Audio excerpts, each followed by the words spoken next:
ఉన్నటువంటి రహస్యాల్ని విదేశాలలో ఉన్న శాస్త్రవేత్తలు పరిశోధనలు చేశారు.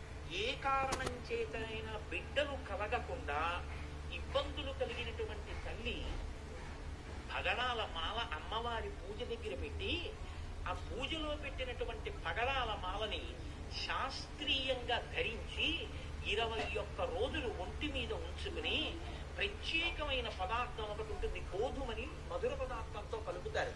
అటువంటి పదార్థాన్ని ప్రతిరోజు అమ్మవారికి నివేదన చేసి తిని బిడ్డల్ని కన్న తల్లులు ఎందరో ఉన్నారు లోకంలో. పగడాలకి ఆ శక్తి.